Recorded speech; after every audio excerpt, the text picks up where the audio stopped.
Dubbing artist గా మీరు చాలా వాయిస్లు చేస్తారంట కదా, నాన్ స్టాప్ గా చేస్తారని విన్నాము. మా కోసం ఒక సీరియస్ డైలాగ్ చెప్పాలంటే మీకు ఇష్టమైన యాక్టర్ ఎవరైనా పర్లేదు, ప్రభాస్ గారే అనుకోండి, ప్రభాస్ గారిది సీరియస్ డైలాగ్ ఒక్క డైలాగ్ చెప్పండి మా కోసం. ఇంకా సీరియస్ డైలాగ్ ప్రభాస్ కదంటే ఆల్వేస్ ఛత్రపతి సినిమా వాళ్ళందరూ కూడా గర్వించదగ్గ ప్రపంచ చరిత్రని ఫస్ట్ టైం రికార్డు బదలగొట్టిన సినిమా బాహుబలి.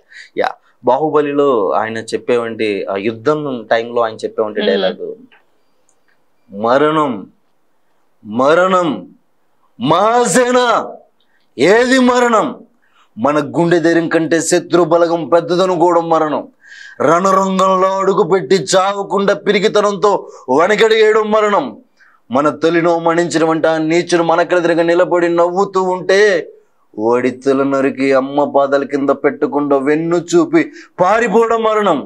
ఆ మరణాన్ని జయించడానికి నేను వెళ్తున్నాను. ఏ నీచుడు నా తల్లిని నేలని తాకలేడని వాడి గుండె చీల్చి రక్తం తాగడానికి వెళ్తున్నాను. నాతో వచ్చేదెవరు, నాతో చచ్చేదెవరు, నాతో పాటు వచ్చి ఆ మరణాన్ని దాటి గెలిచేదెవరు? జై మహిష్మదే. ఇది ప్రభాస్ గారి సీరియస్ డైలాగ్, నాకు ఇష్టమైన డైలాగ్.